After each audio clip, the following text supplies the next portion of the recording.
We'll introduce our first guest, Daniela. So hello everyone. I'm really excited to introduce our first speaker for tonight, Naama Blonder, who is an architect and urban designer hailing from Toronto. The website of her think tank, research collaborative Smart Density, is available on screen. We can also put it in the chat for you to see all the wonderful work they're doing on urban planning and architecture. And over to you, Naama. Thank you very much, Daniela, and thank you for having me. So I just wanted to say that I'm really happy to be here because I do that a lot. I talk to residents as part of, I really see it as part of my mission. But the reason I'm very happy to be here because I received your questions in advance and I was really, maybe I shouldn't say surprised, but I was, okay, should I? I will say surprised. Your questions showed her how progressive your thinking is. And usually I get these questions in the tone of how can we fight back, or why, change is bad. We want to fight developers. Please help us understand the system. And by reading your questions, I was so impressed by the level of openness, I would say, to change and this progressive thinking of a very practical thinking of, okay, how can we actually get things done in a much better way? So I just wanted to start by saying that I didn't prepare any deck because once I received your question, I saw that we should really focus on two things: inclusionary zoning and family-friendly units in new developments. So I would like to start by covering inclusionary zoning, then we'll go through family-friendly because it's a topic that I advocate a lot, especially because I wasn't born in Canada. I'm originally from Tel Aviv, Israel. And coming from that side of the world, living or raising your kids in an apartment, it's the norm, right? And we'll talk about that because I feel that while the inclusionary zoning is more of a technical aspect, the family-friendly really requires a cultural change. So before I continue, I just wanted to, I'll share the screen. Oh, sorry. Just for a brief moment, because I do want to show you, to refer you to another, and thank you, Daniela, for sharing our website. In our website, this is our website, Smart Density.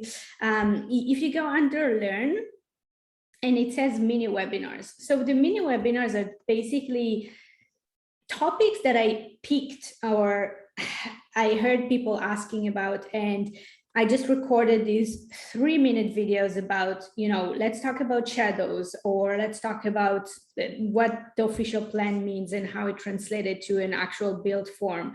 Let's talk about missing middle and affordability, and et cetera, et cetera. So I just wanted to point it out. I do have one on inclusionary zoning. Where is it? Oh, here, inclusionary zoning.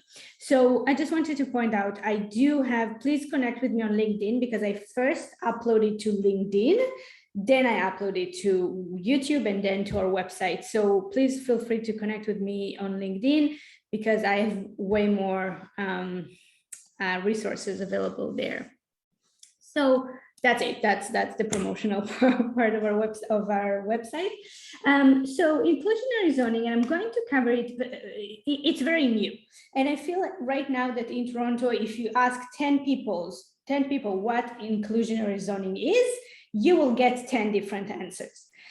So the answer is, first of all, there is no concrete policy as of now. Like the last time council should have voted on it was September, and it was deferred. So it just shows you that we are behind timeline, and there is no concrete policy. So there is no research that I could refer to the facts. There are things that the city is considering, but there's nothing yet that has been approved.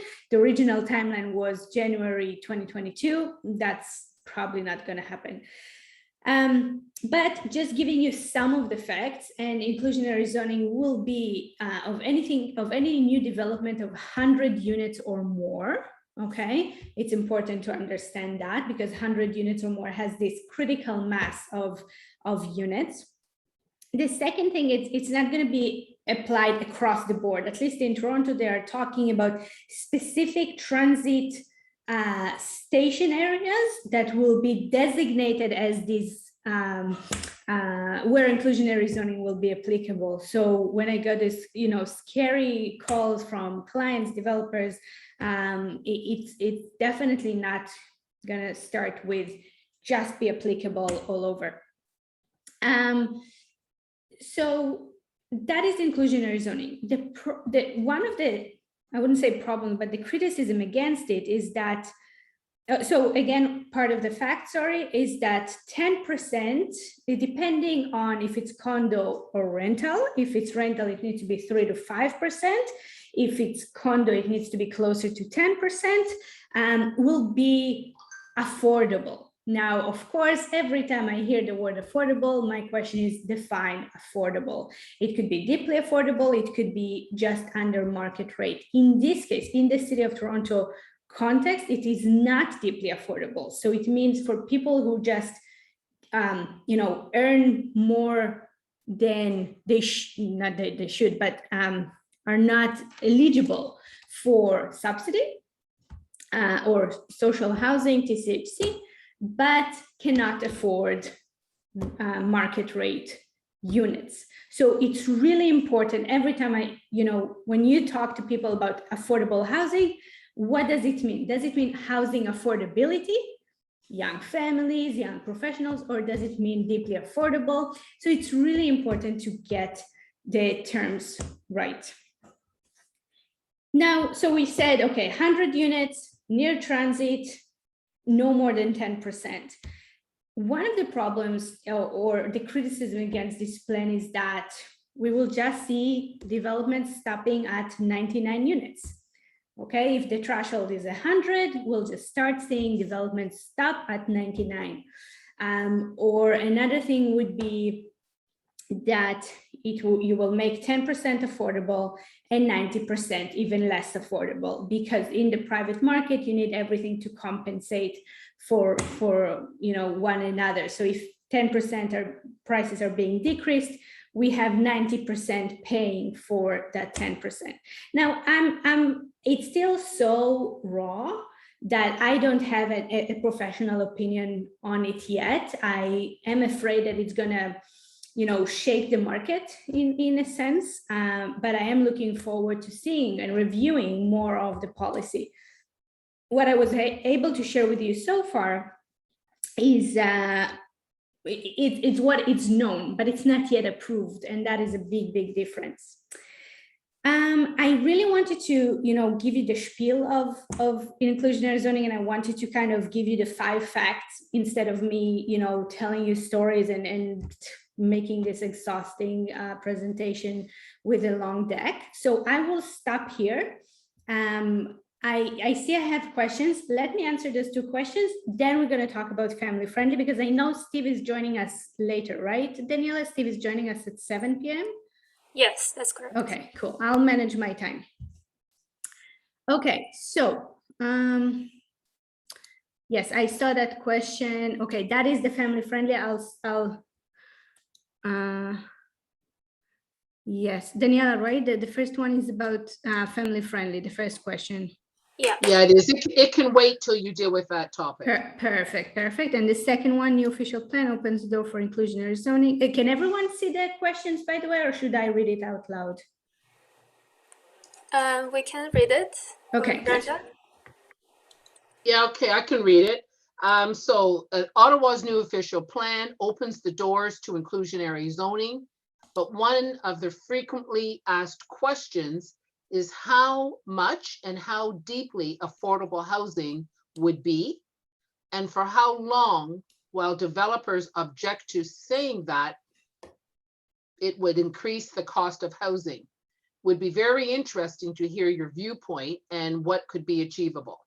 Yeah, thank you for that question. So Here's the thing. I honestly believe that things need to work for the private sector, because, well, once the numbers work, other things will follow. It might be just my personal / professional view, but I don't believe in, too much regulation to force the market. In Toronto, I don't know if you're familiar with it, there's a project called Housing Now. It's by the City of Toronto real estate arm. So it's not directly the City of Toronto, it's the City of Toronto organization that is in charge of acquisition and dealing with their land. And basically they took underutilized land near the TTC, near the subway stations, that is currently surface parking, which the city charges like 5 cents an hour, like something crazy, really, 5 cents an hour for parking. And basically they said, we want a third condo, third rental at market rate, and third affordable housing. 20% of it should be deeply affordable, 20% out of the affordable. And basically, this is not taxpayers' money. They reached out to developers, to the private sector, and said, we're going to make the numbers work for you, but we need partnerships. And I think this is one of the best examples how we can make things work. Getting a policy to force the private market, they will kick back. I think making sure that the numbers work is really important. And I brought up the Housing Now, not because it's necessarily inclusionary zoning, because it's so much more. But I think it's such a great example of how, of a partnership, of a private-public partnership, and this is what I hope to see more of under this umbrella of inclusionary zoning. So I don't see any specific, and we can open this for discussion, conversation, ask me more questions. I just want to touch on the family friendly because it's a much more abstract topic. So, one of the things when I moved to Canada almost 8 years ago, I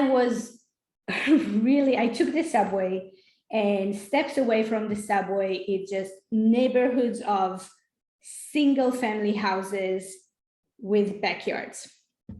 And I thought, how long was that ride? Like, I'm coming from, as I said, I'm from Tel Aviv. I studied in Paris, and usually single family houses, it's much more suburban in nature, very not urban core, comparing to downtowns. And I'm not necessarily talking about towers, don't get me wrong. I'm talking about mid-rise buildings. And then I realized that it's not just that cultural mindset of I have to own a house with a backyard unless, and if not, something went off with my life.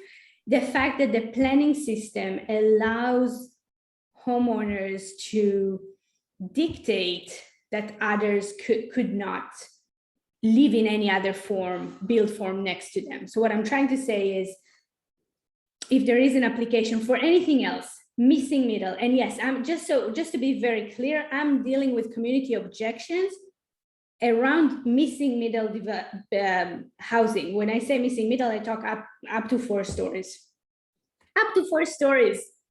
4 stories, you can build a home, a monster home in the same height where I can get we can get an 8-plex. So this problem, this coin it's not 2 sides because it's 2 sides of the same problem. And I think there is this mindset shift required, or a cultural shift, because right now we also have the problem that the market brings the industry brings to the market super small units. So who am I supposed to blame, right? Is it the buyers who don't want to buy larger condos, or is it the developers that the condos that do get built really don't work well for families? They work well for maybe roommates, but not for families. And trust me, I'm going through that search right now myself, and it's really, really hard to find. So with that, again, I'm a little bit all over here, but So with family-friendly condos, I think the point is that this cultural shift is required. And also the industry needs to understand that there's a market that of, let's say millennials who are not willing to commute. I grew up, my father had an almost 90-minute ride each direction. And it's something that our generation, I would say, really values the time we spend with our kids. So not to say that my parents didn't, but definitely not spending 3 hours a day commuting. So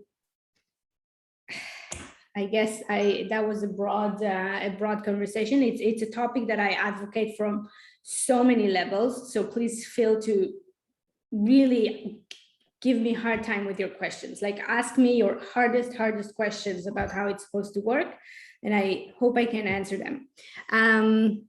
So let's go back to the first one. I had a meeting with a developer for the third tower that will be built at the 400 Albert Street site, and specifically asked if there were going to be 3-bedroom units in the 38th floor high building. The response was, it's not in the plan. Sorry, is it specifically in the 38th floor or just the 38 stories? Okay, 38 stories. So affordable housing room for families, where do we apply pressure? Is it with the levels of government that you mentioned? And if this is the case, what levels will bring us the best results? I really like this question. Again, it's the type of unit we can build compact. I'm not saying, just to be very clear, I'm not saying let's take a 1,500 square feet house and put it in the 10th floor and see how it's going to work. No, I understand there's a trade-off, and you should and this is maybe how you should approach the developer, because I understand there's a trade-off. There's a trade-off. I don't own a car. I walk everywhere. I walk to retail, coffee shop, daycare is right across around the corner for me. I don't own a car. I understand that the trade-off is by having a more compact lifestyle. I'm not saying super duper small, bunk bed of 3 stories. I'm just saying that I understand that the layout needs to be efficient. So I think that could be the rationale. We're not, because the developers, it's not that they don't want to build 3 bedrooms, because prices per square foot, the larger the unit is, it's harder to sell. And if you understand how finance of construction works, you would know that developers need to sell 75% of their units pre-construction. So before construction starts, otherwise they don't have a way to finance construction. So those 3-bedroom units are always left for last. And it's really, really hard to sell those larger units because price is per square foot. So approaching this development, I don't think it's about necessarily level of governments. Like, of course, the councillor should get involved and should put pressure.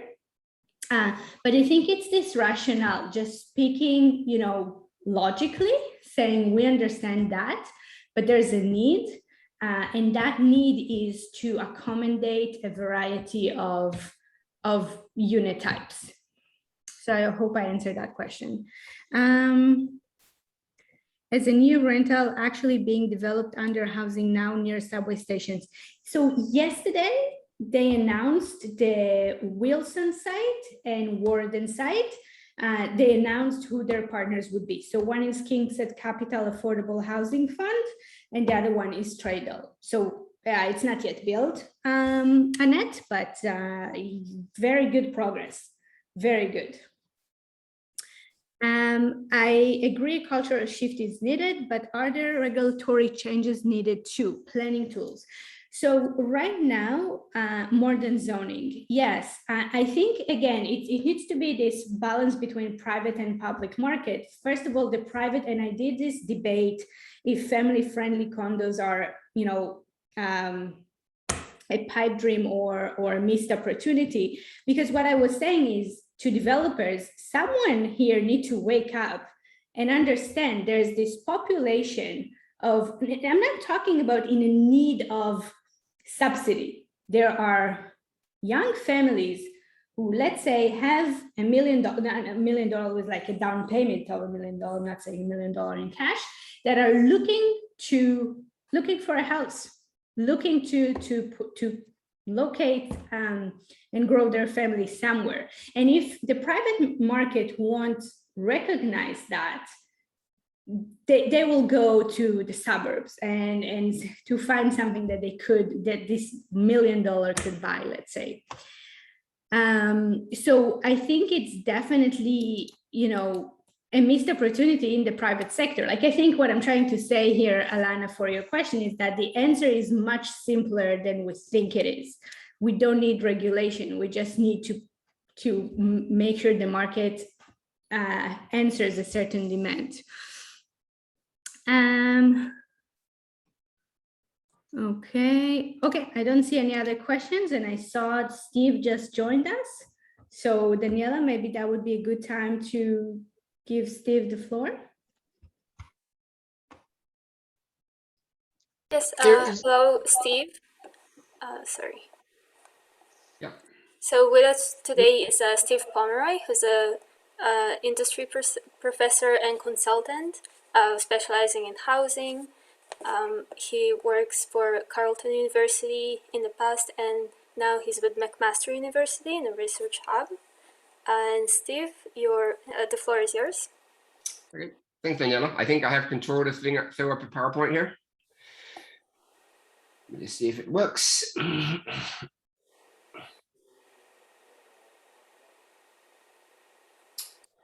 Okay. Slideshow. Okay, folks can see the screen, see the slides go. All good? Yep. Just a second just to come up here.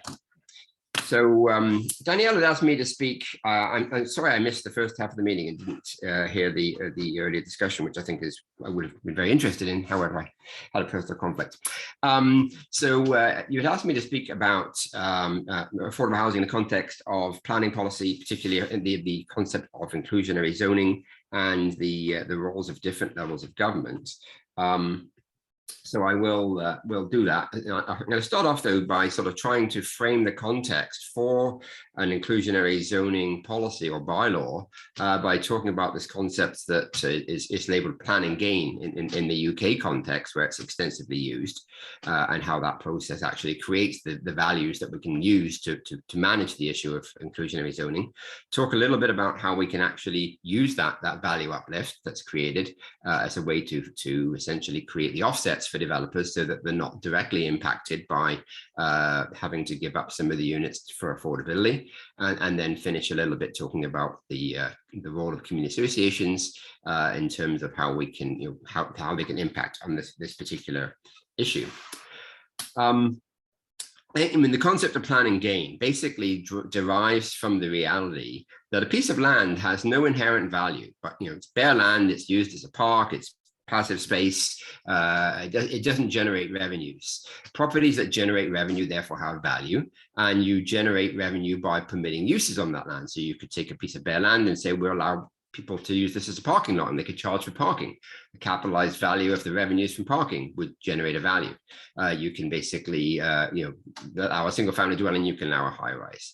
The key point here, though, is that it's a public decision and a regulatory decision that actually creates value in the first place. And therefore, the gateholders of value are municipal approval authorities, and particularly councils, in making a decision. And to the extent that they are approving something that creates value, they can actually add in conditions to that approval, which extract some of that value and share it for the purpose of a community benefit. That is, provided that the market, developers and land purchasers have not already anticipated the potential plan and gain and already basically capitalized that increased cost into their cost of building. They purchased land at a higher price. And I'll just use an example to illustrate what I mean by this. So we think on the left-hand side, the colored boxes, if you've got a piece of property that's currently zoned only for a single family dwelling and a maximum floor area of 2,000 square feet, the current market value of a home, and this would be pretty typical in sort of the inner suburbs and inner city of Ottawa, actually would be quite low, a market price of $500,000. If the building cost to build that unit, including profit for the developer, was $380,000, a rational developer looking to buy that piece of land in order to put a single family dwelling on it that he could sell for $500,000 would not pay more than the residual amount, $120,000 for that land. So essentially, land value is a residual. After you maximize your proceeds from the sale, the price of sale, and you subtract all of your costs, including your profit. So that's how we kind of get to land value, and that's kind of what builders will bid for. Now, let's say the owner of this piece of property goes to bed at night. He's a bit of an early going to bed person, early retiree, and council has a late meeting, and they rezone his property and allow now 10 units in 10,000 or 10,000 square feet, which we'll assume for simplicity, allows him to build 10 units of 1,000 square feet each. In today's market, let's say he could sell those units for $350,000, so total proceeds of $3.5 million. We assume the costs per unit of $280,000 to construct it, so it's going to cost him $2.8 million. In this case, the residual value of that land is $700,000. So just by council making a decision to allow the density to increase to 10,000 square feet, we've actually created value. Now, I'm not suggesting that the owners of land and developers do nothing. I'm just trying to oversimplify things here to say that, you know, it really is the decision that added that value. Now, the key point here is that because we have in our planning process things called official plans, which send signals to the market ahead of the council actually approving a development or even rezoning that land to that density, he looks at the official plan, and a smart developer today will be carefully reviewing the draft official plan and saying, oh, look, the city plans to intensify around all these transit corridors, around all these transit stations. So let's go out and buy some land there because we know we're going to get more density. Those single family lots are going to be at least 10 units, and we can basically do those and make a pile of money. And because more than one developer thinks this way, they all go and compete against each other and bid up the price of that land, and they pay $700,000 for that land. So now that new cost is baked into the cost of the development, and the chance to get affordable housing on that site has largely been removed by the fact that these developers have effectively overpaid for that land, because they didn't know and they weren't made aware that the city was going to subsequently impose an inclusionary zoning bylaw that would take away some of the potential proceeds that they could get on that land. So that's the kind of key concept that I want to talk about, is the fact that you have this land value uplift that's created by a public decision. And it's certainly in the case of transit-oriented development, there are two very big public decisions that are made. The first one that's made is when 3 levels of government agree to fund the transit system in the first place. And it's by having that transit system in there and that massive investment in infrastructure that is creating land values for the existing landowners around those stations. The second one, of course, as I just mentioned, is the planning process, which doesn't necessarily have to approve the new density. It just has to say that it will encourage and ultimately approve it downstream somewhere, so that the developers, the owners of the property, the existing owner will know this is happening. So he'll basically raise his price, and the developers that want to buy that land will accordingly bid against each other and get up to a maximum price. And they may even overpay for the price if they're really keen to get that piece of land. The point here, though, is that because the decision was made publicly, and it's effectively as a windfall gain to that existing landowner, is it reasonable to try and find a way to share that increased density on that land? So the land that was previously, when you could only build a single family dwelling on it, only worth $120,000 is now worth $700,000. Can we take that difference, that's that $580,000, and say to the developer, you know, we'll let you have more units and you can make more profit, but we want to have some as well. So you're trying to grow the pie bigger and each take a bigger slice of the pie, so that the developer is better off, but so is the community, in the form of getting a community benefit that's extracted out of this particular density increase. And I should say, and I'll come back to this, but the inclusionary zoning policies work much better in a situation where you are changing land use, you're increasing density, than they do when it's an as of right use right now. And somebody could build, the zoning already allows 10 units, and then you come along to the developer and say you have to give up 2 of these units for affordable housing. You are taking something away, which is why, of course, developers will push back and try to negate that kind of policy. The other important piece, and we'll come back to this at the end, is what does the local community define as a community benefit? Do local communities actually want affordable housing in their neighborhood? We're seeing many instances of community organizations, residents, as well as associations, objecting against increased density in their neighborhood. And there are stereotyping. They don't want those poor people living here. They don't want affordable housing.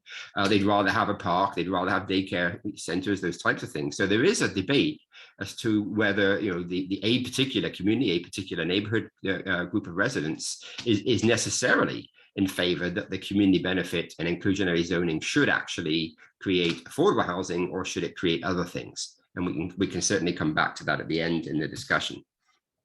So the concept of inclusionary zoning, that I imagine many of you are already familiar with this, but it's basically a precondition, a prerequisite that says to developers that in this area, if you're going to be building a 10-unit building, a specific percentage of the floor space or a specific number of the units must be provided at some prescribed level of affordability. And that's a flexible negotiated amount. I mean, I don't think it should be negotiated. I think it should be fixed. I think planners are really, really bad at negotiating with developers, and we shouldn't let them. Basically, you draw a line in the sand and you let the developer figure out how to make the economics work, because planners are very, very bad at urban land economics. I have a degree in urban land economics. I started a degree in planning, and the school was pitiful in teaching that stuff. I had to learn it after I left the university. So what you're really trying to do is, by imposing this inclusionary policy, you're trying to confiscate some of the profits that a developer is going to make. So if those profits have already been anticipated and he believes they belong to him, you're taking something away. The developer will object. But if you go through the process that I just went through, and you've actually created new value, then there's a potential there to basically use the value uplift in the land as a way to offset the requirement for inclusionary zoning. And we can use the same example we used previously, the same 10,000 unit, 10,000 square foot property with 10 units. Let's say 20% of the units are designated, they must be affordable. And the criteria says, you have to basically sell these units to a non-profit, or in your case, you have to sell to CCOC at a maximum of 50% of the potential market value. Or if you want to be a developer that's building rental anyway, condo developers don't really want to keep the units as rental units because that's not their business. If they were building rental, then perhaps they may say, okay, well, we'll just keep, we'll continue to manage them, but we'll have much lower rents. And you can take that, I'm not going to get into the technical details of it, but you can take what that rent revenue is and the net operating income and convert that and capitalize that income stream into a value. So for the sake of argument, I'm just going to assume here that that comes out to the same thing, $175,000. So now, instead of the developer selling each of these units for 350, he's only selling them for 175, or receiving 175 in return from the nonprofit that buys them. So now that his proceeds from the sale have gone down from 3.5 to 3.15, his building cost is still the same. We'll ignore the fact that he may change the design and have not as nice as doorknobs and those types of things on the affordable units. Let's assume they're all the same. And we can now see how the math works, that now the residual land value is $350,000. So this developer, if this policy was already in place, and he knew before he bought the land that this was going to be an obligation that he had to fulfill, he would anticipate the loss of revenue as a result of making the units available for affordable housing, and would not bid $700,000. He would only bid a maximum of $350,000 for that land. But this only works when you have a transparent process where you are sending signals to the market well ahead of the developers anticipating the future potential use. And this is the key piece about an inclusionary zoning policy is you need some lead time. You need to let them be capitalized into the market and the market become familiar with them. They've been doing this in the UK since 1974 under Section 106 of the Town and Country Planning Act. And it's now basically the cost of doing business, no different than the requirement to set aside 5% of your land for a school site or the other things that developers here readily accept as the cost of doing business. We have to get to that point where they accept this as the cost of doing business. So why is there resistance? Why does the development community generally not like inclusionary zoning? Well, obviously, if we didn't have this, they could make more money. So that's the simple answer. The fact that, as I've already mentioned, we've had these, the official plan proposing increased density, the routing of the LRT. Has basically that everybody knows we're going to have density around those areas, and those market signals have gone out to the market, and they've all been speculating on property, and they're taking risks because there's no absolute guarantee that council will rezone to that density, but they anticipate there's quite a good chance, and indeed in our planning process. If council has given such sort of not assurances, but signals through the official plan that it's encouraging density, and then it subsequently rejects it, there's an appeals process, and in most cases, developers win because council has a policy of saying we want density, and then they say no, we don't. So you can't have it both ways. So the policy does it does bake in that potential density as a result of the official plan policies. So as I mentioned, we really have to and I sent a note to the folks writing the official plan for the city last year and suggested that rather than wait until they've adopted the official plan, they should actually get on with an inclusionary zoning bylaw and get these signals out to the market well ahead of the official plan being adopted. Needless to say, the city hasn't done anything in that regard. In terms of how this works and the mechanic, the devil's always in the details on these things, and you can design things very well and you can design them very poorly. The planning legislation that was passed by the previous Liberal government in 2000 and whatever year that was, 16, I think, basically, and it created legislation in the Planning Act that enabled municipalities to create and adopt a bylaw that would have an inclusionary requirement.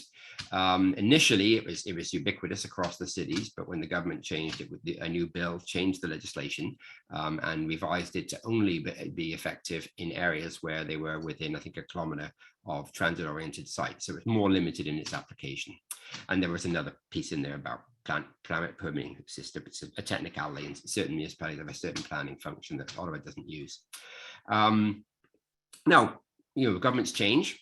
We saw that change once before. We got another election next year, so this is a potential election issue, and we could see it get expanded to other areas as well. We don't know that's going to happen. For now, it's going to happen mainly in transit-oriented areas, which means for centre town, with the exception of the downtown stations, it doesn't really have much applicability in most of your neighbourhoods in centre town, but it might in the future.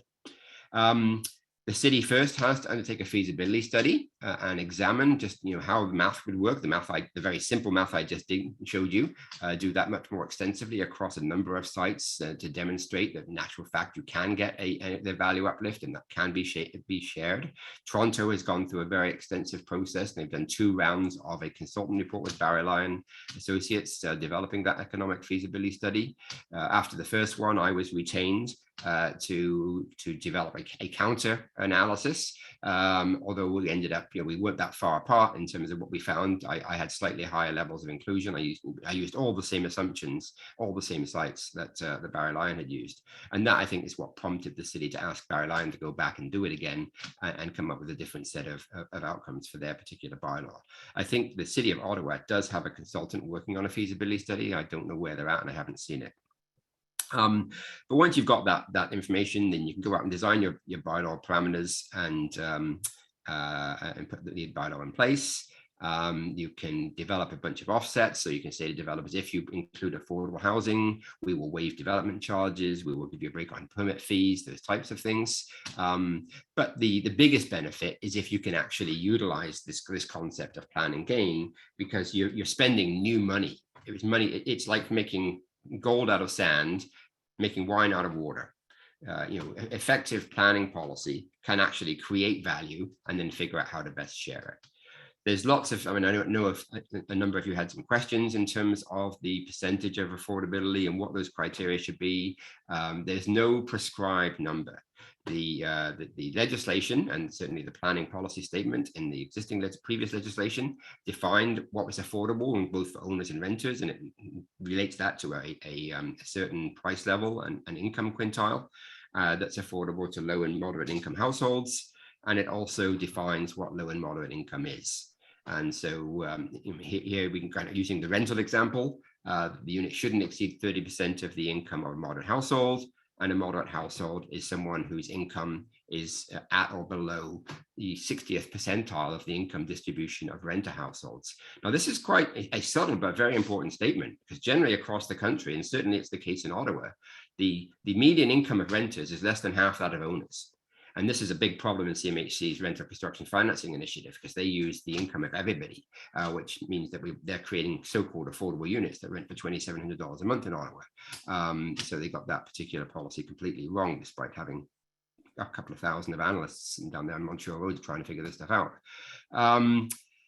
So we do have those things there, but what the planning policy statement says to the city is that these are minimums. They have to, they were trying to achieve this as a minimum level. The city can go below it.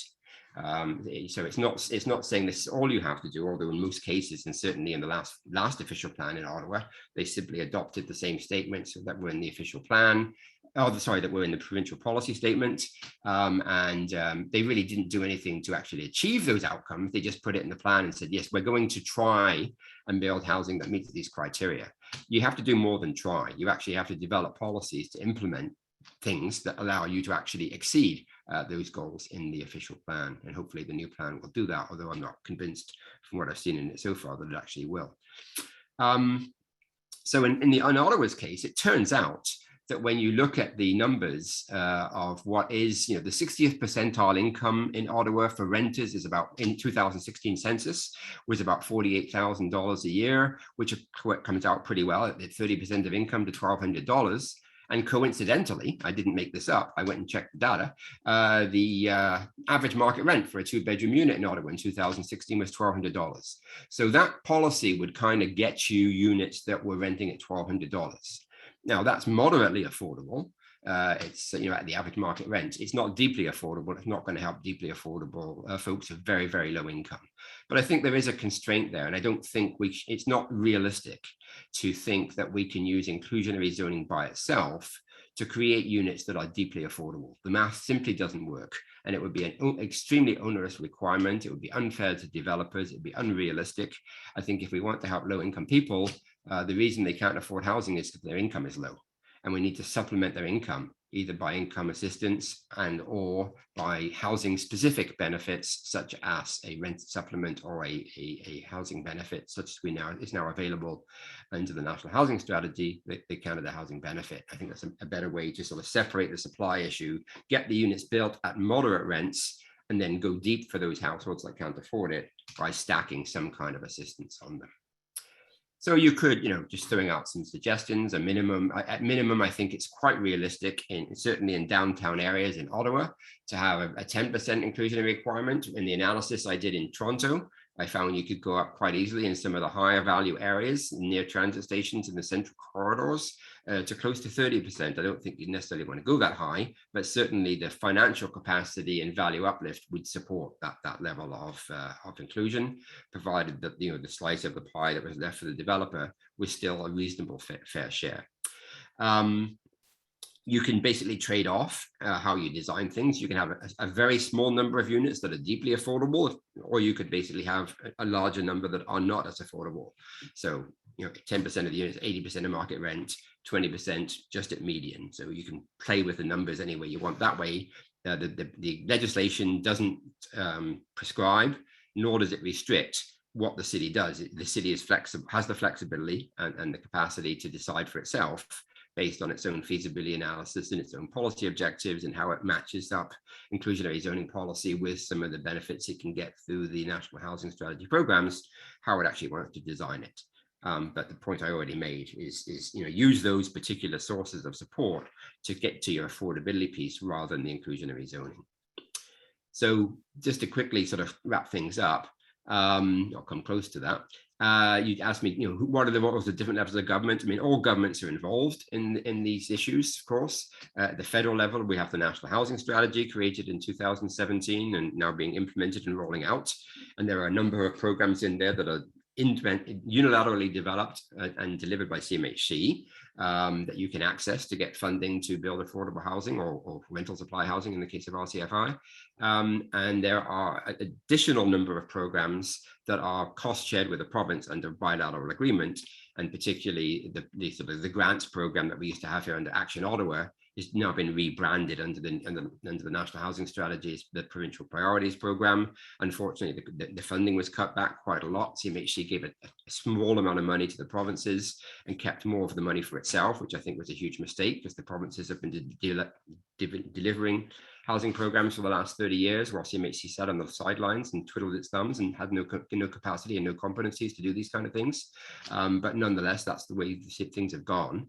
So there are programs there at the federal level, the provincial level, which are cost shared, and those are allocated down to the City of Ottawa gets its share of the provincial priorities funding, as well as the Canada Housing Benefit funding is also cost shared and made available to the City of Ottawa.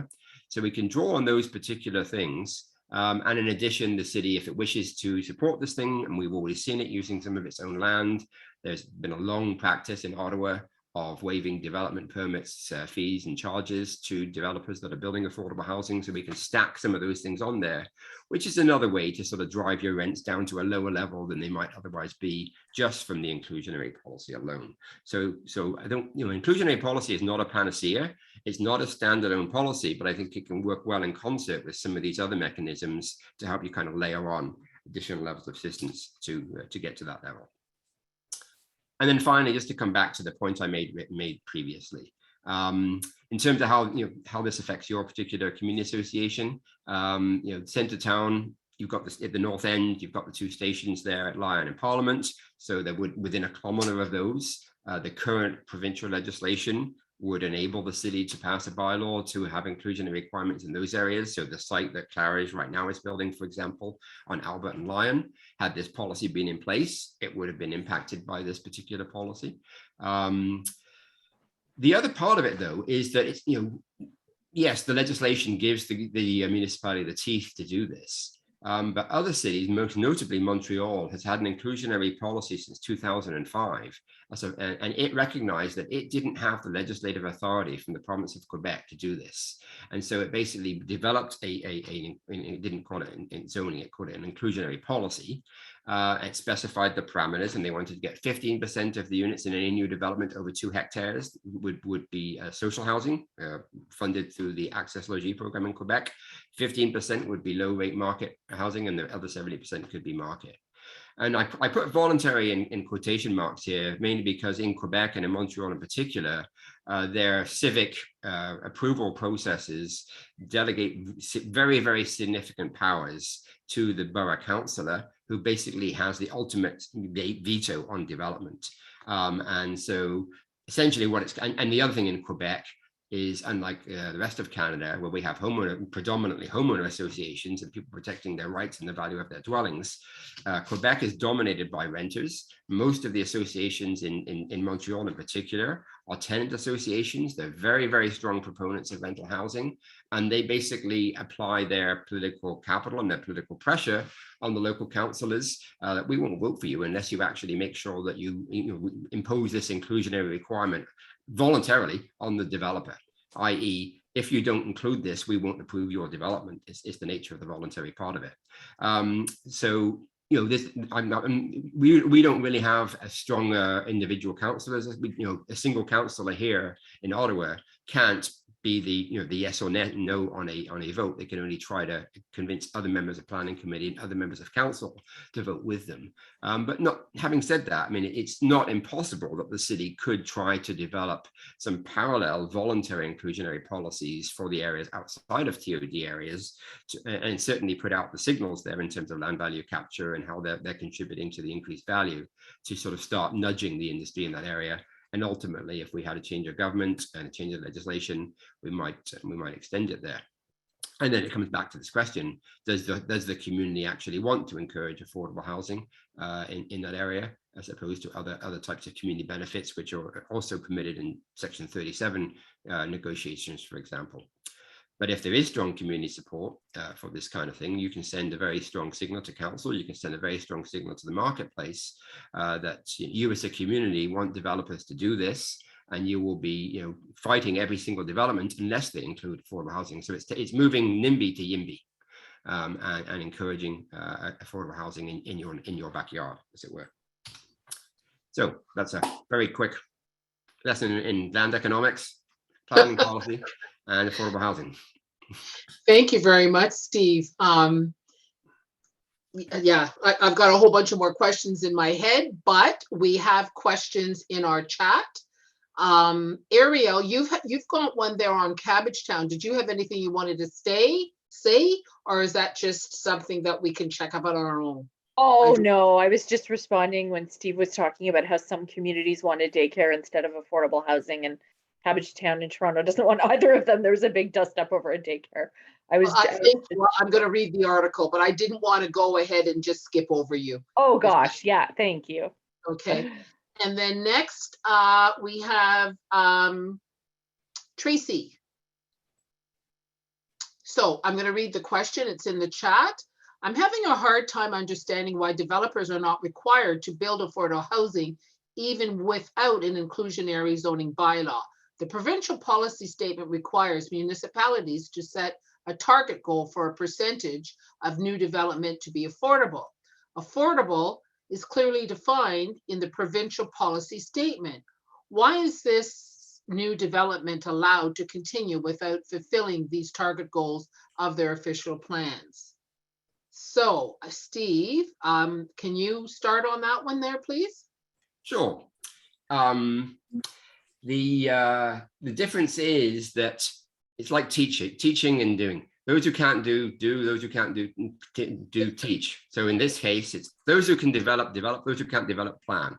So planners have very few powers. They basically, you can do all of the plans you want, all of the official plans, all of the nice maps, everything else. At the end of the day, it's implementing the plan that actually matters. And the legislation doesn't, there is no legislation, as you've cited in this question, the provincial legislation, the planning policy, the provincial policy statements, the official plan, set out as a policy, cities should encourage and should support a full mix of price and range and type of dwellings. But what tools does the city actually have to enforce that?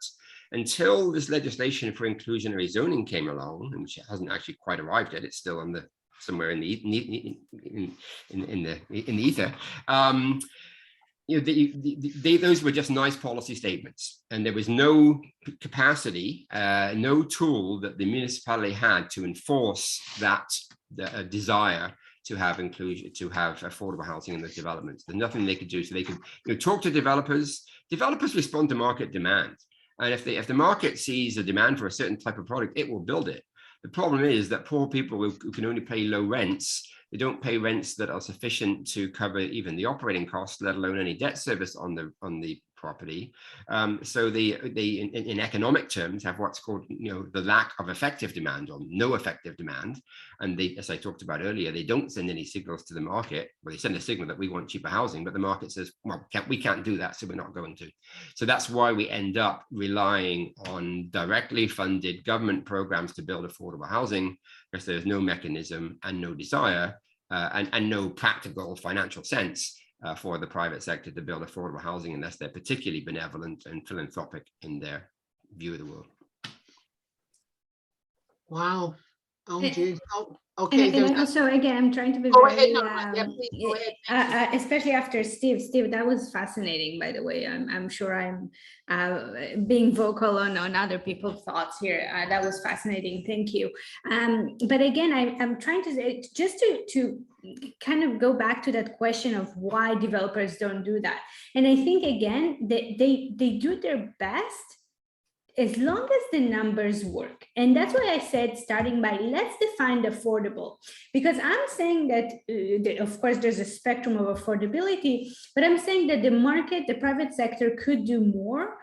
Exactly as that example that I said about young families that have an amount of money, but they are forced to spend it somewhere else because they don't have the inventory to purchase anything but a house in the suburbs, or anything but a super tiny unit that doesn't work. So before, and I hope I'm answering your question, because again, affordable housing is such a wide range spectrum, but I do think there's more that could be done in a very simple way, not regulation, not zoning, not policy, just addressing some of the needs that there are, as long as the numbers work. I totally acknowledge that.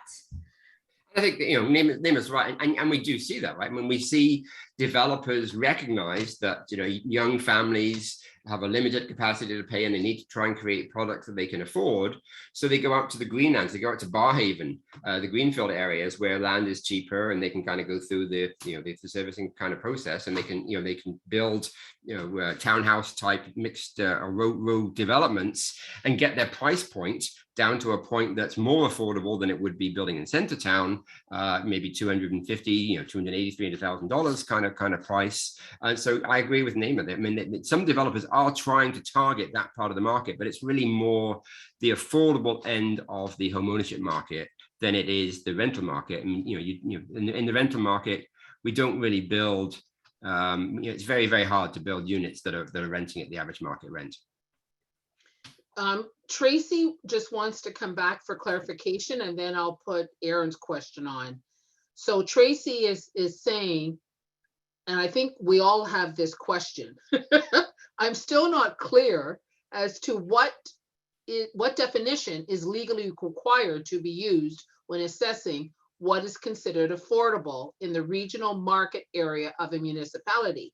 Is the definition one that is the same for each municipality in Ontario, or can a municipality pick and choose their own definition? Yeah. Yes.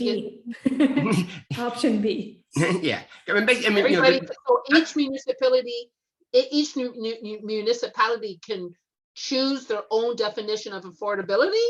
Well, it's within. I mean, the statement that I put in the slides on what the planning policy statement says is that they must be affordable to folks with incomes. That's the 60th percentile. Or the 60th percentile of renter incomes is different in Ottawa than it is in Kitchener, than it is in Toronto. So that parameter will change depending which city you're in, and then it has to be affordable at 30% of that number. And there's the policy says cities should try and achieve this and get to, at a minimum, get to this affordability level. There's nothing in the legislation that stops the municipality from going further. So in that respect, municipalities can define for themselves how they actually, the level they set it at.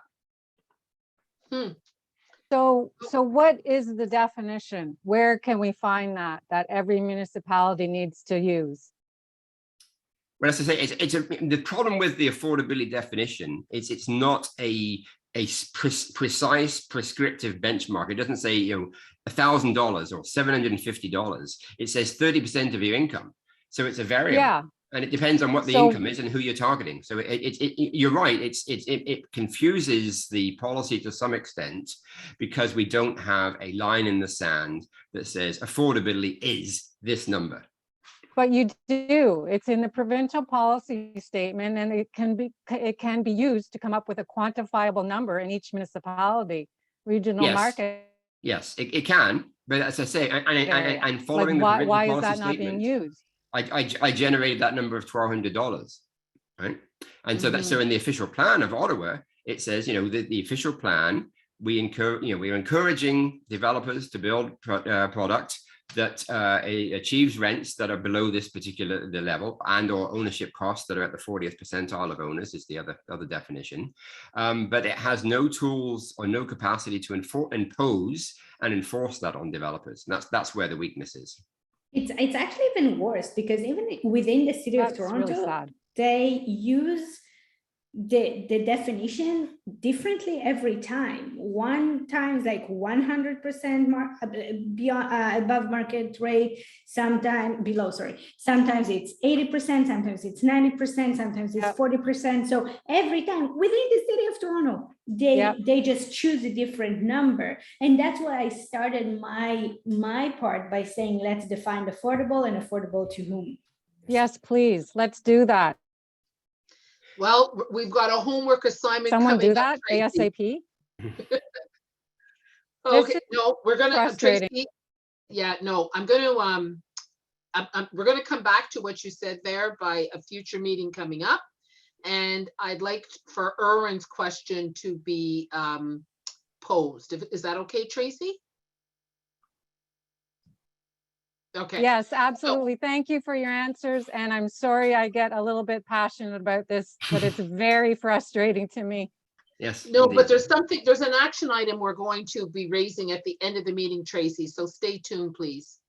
Okay, Erwin, nice that you joined us, Erwin. He's got a question for Steve. The Planning Act allows application of I'm tired, zoning everywhere in the city, not just around the transit stations. If the municipality is prescribed, if the municipality is Yeah, prescribed. I know what he means. The legislation says it's prescribed as a development permit area. And it's a feature within the Planning Act that uses a particular form of a particular process that has to be adopted in the bylaw of a city to use a permitting system, which Ottawa hasn't adopted. And I don't, off the top of my head, I don't know which municipalities actually have that. I don't know if NAMA does.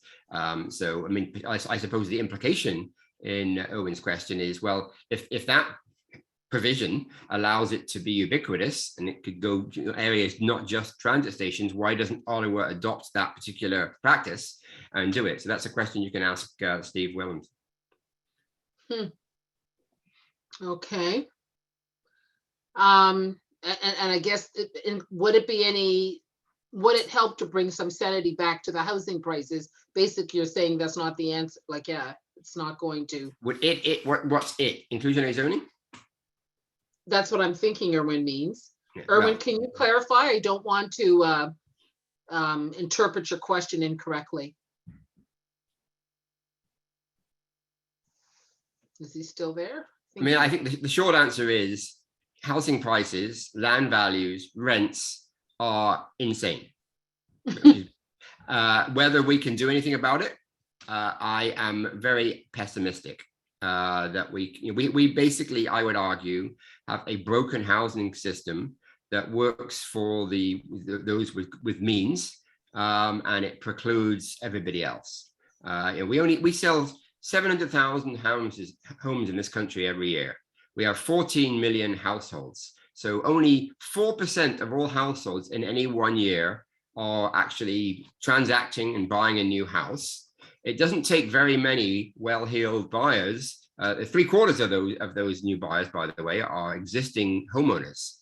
And the reason they can afford to pay $1 million and $1.2 million and $1.3 million is because they bought their existing house 10, 15, 20 years ago, and they've ridden a wave of massive price appreciation and increased equity in their home, which, just like the example I gave of the developer going to bed at night, they've gone to bed every night for the last 20 years, and they've received a massive windfall gain, which they believe is theirs. And it's that supercharged capacity to bid high prices because they have massive down payments as a result of their existing equity, aided and abetted by very low interest rates, that is fueling the rapid rise in house prices.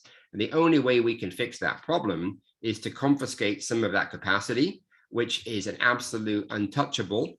Politicians will not touch the issue of taxing capital gains, which is essentially what you'd have to do to address that issue. Mm-hmm. Mm-hmm. Oh boy. You thought you were going to have a happy night. I'm sorry to be a guy of No, but first I got to make sure. I have a question / comment. It's Brenda. If I'm going over anybody, I don't think so. I think I'm okay. There's a question there from Annette we can ask. Okay, so for both of you, I guess the question is, where do we go? Like, obviously, housing is a major issue in all across Canada. And we all want to, we've got municipal and provincial elections coming up next year. Obviously, we've got to keep applying the pressure, as you said. I don't know, maybe we need to go down to Montreal and figure out what they're doing and copy their model. But, we're in a crisis situation. We're in a crisis situation. I mean, the stupidity of Ottawa using the median salary when, with there being so high salaries here, and then there's the people at the other end. If one thing we've learned through this pandemic, it's just the inequities. Like, the poor are getting poorer, and this is just not, well, I'm speaking on behalf of everybody. This just is not right. So, for both of you, where would you suggest we start to apply the pressure?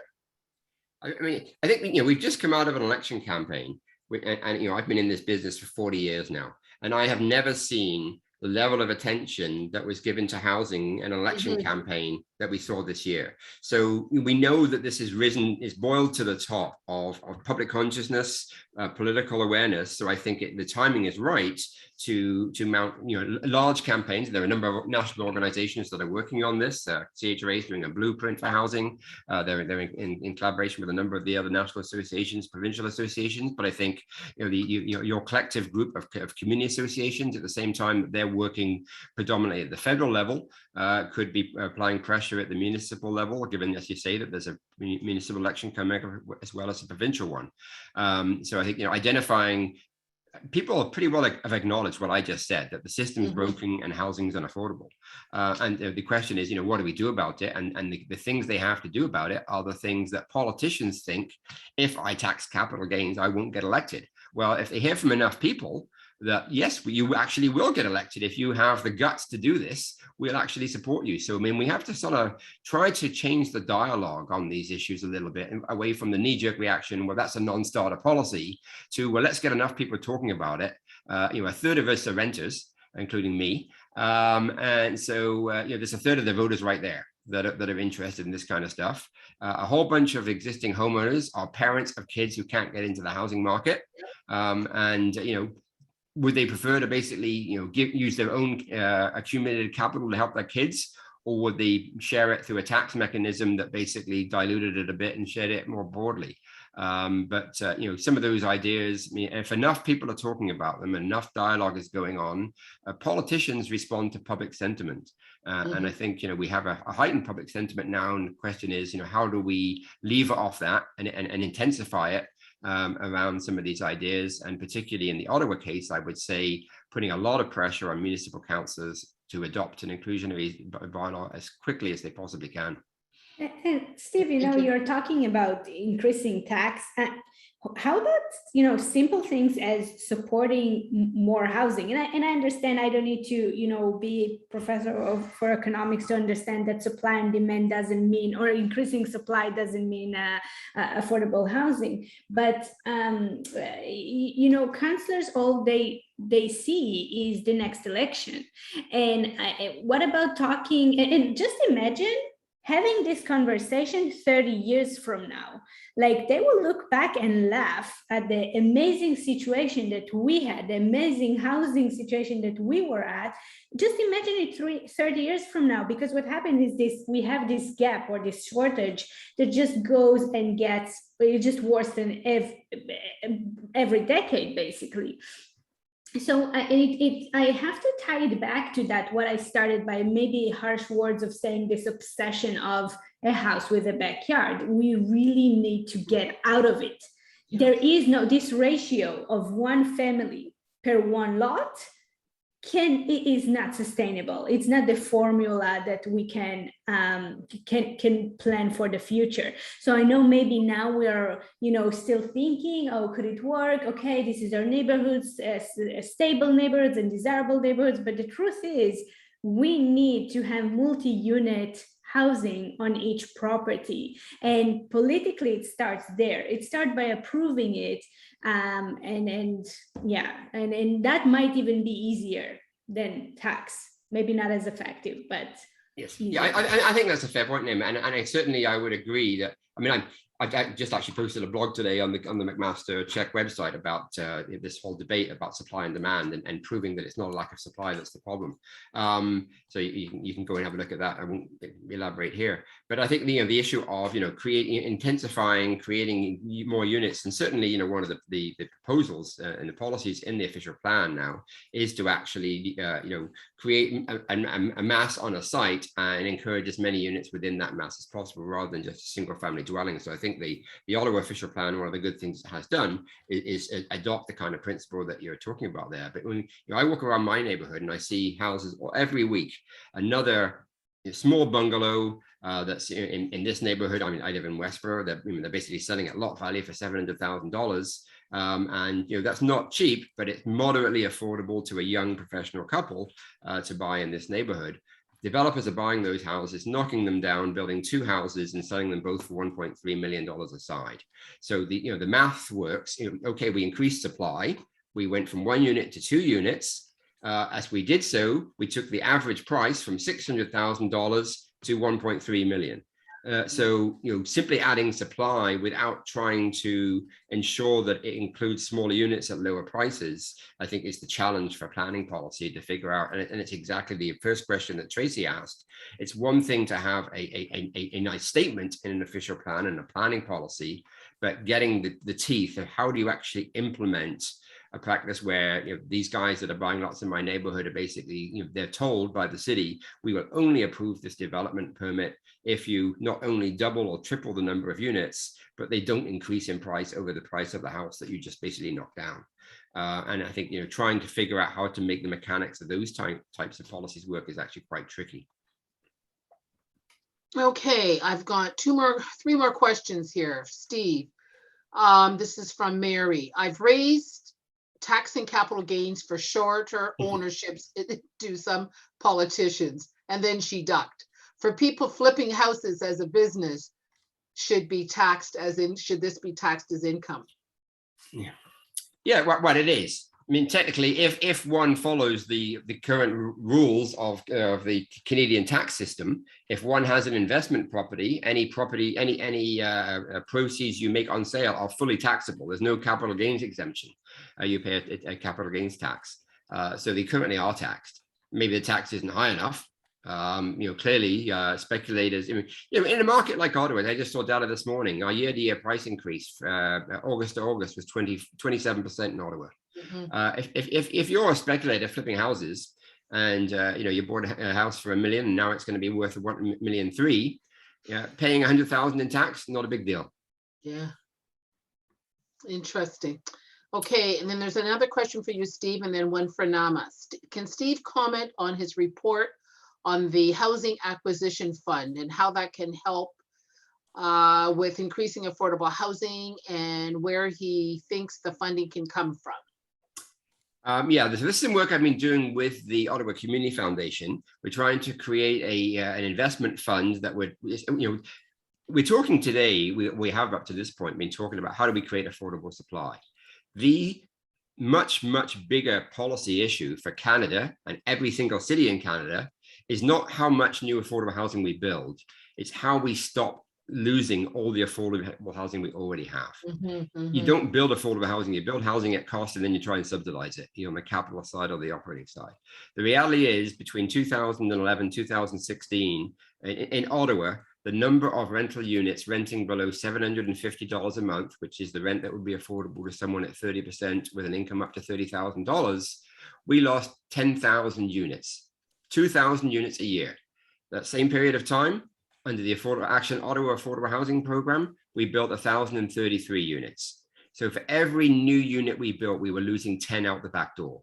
So this is what's prompted me to start working on this initiative of an acquisition fund, because the reason we're losing those units, part of it is the units are knocked down and redeveloped, and particularly the ones in the older, in the center town areas of the city, because that's where the original low rent units were built.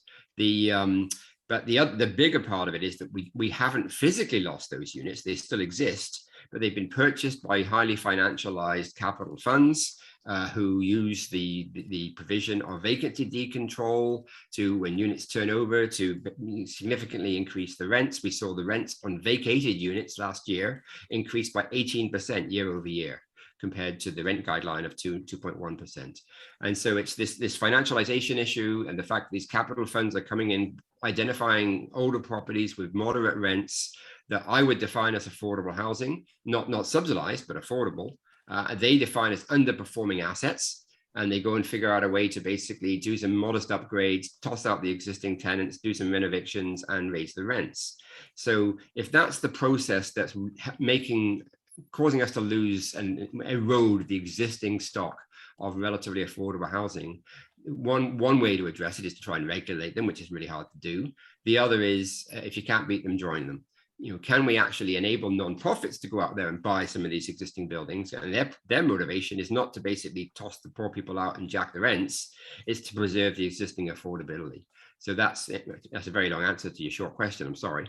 But we're trying to create this fund with philanthropic investors through the Community Foundation. The Community Foundation's own endowment would invest it in helping to buy some of these properties. We would then transfer the ownership to organizations like CCOC to then run them as a nonprofit, but a market-based nonprofit.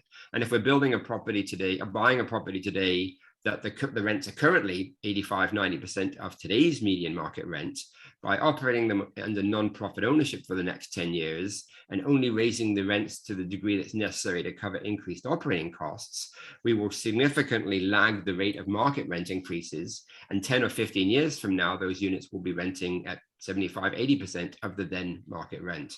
So it's a bit of a patient strategy, but it's trying to stem the loss of these existing units. Okay, thank you. The next question is for Naama. What impact has redefining the definition of affordable in Toronto had? Confusion. It really is just as it is open for, for each of the programs, one of them that I mentioned, to choose their own targets. It's really, I don't know really how to answer that question.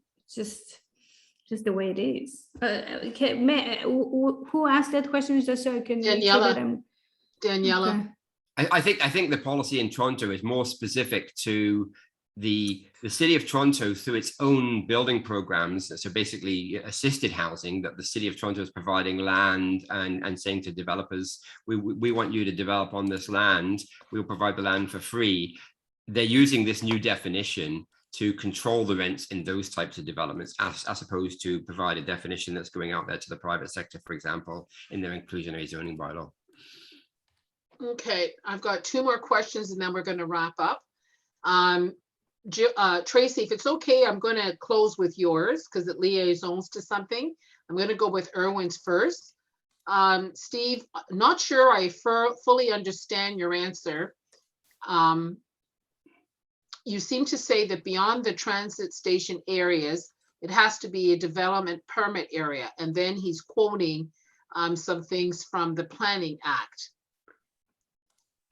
Are you okay with that, knowing where he's going, Steve? Yeah, I mean, it's a very technical question. I don't know the exact answer in terms of, I know the statement in the Act talks about these prescribed development permit areas, because I don't do planning these days. I just do policy work. I don't know the exact answer to that, but my understanding is that right now the legislation does not authorize municipalities to extend it beyond the transit stations. Okay, thanks. And then our last question is going to be, it's sort of a more comment, and I guess we're all sort of this mindset, Tracy. If there's no accountability in our official plan and no way to hold developers, planners, counselors, and residents accountable, I don't see how we will ever even work with inclusionary zoning bylaws. She's becoming pessimistic and over the years. Yeah, we hear you, Tracy, and I think that's why we're all here. I think that's why we created this working group in the CCA. Many of us were just getting really disappointed and thought, well, we got to do something. And, we're trying. I would say to that, I mean, you know, I feel your pessimism, and I've been banging my head against the wall for 40 years doing this kind of stuff, so I've got a lot of bruises. But what an inclusionary zoning bylaw does is, for the very first time, it actually does give teeth to that provincial planning statement. Because you were absolutely right, Tracy. Until now, there was no mechanism that the city had to force developers to do things. This legislation creates the authority for the municipal council, if the municipal council has the guts to do it. Because remember, a lot of them are funded by developers, and they don't basically want to do things that developers don't like, and developers are pushing back on this policy. So they have to hear in the ear that a large number of constituents are very supportive of this. And if they basically just take the developers' money and keep voting that way, they're going to get voted out by you. Okay. Naama, do you have any last words? And then we're just going to have Daniela wrap up. No, that was fascinating, and thank you for having me. Okay. Daniela, I'll turn it over to you. So I just want to say thank you to everyone who attended, and thank you so much to both our guest speakers, Steve Pomeroy and Naama Blonder, for being with us today and sharing all the breadth of knowledge that you carry. And just a couple of announcements.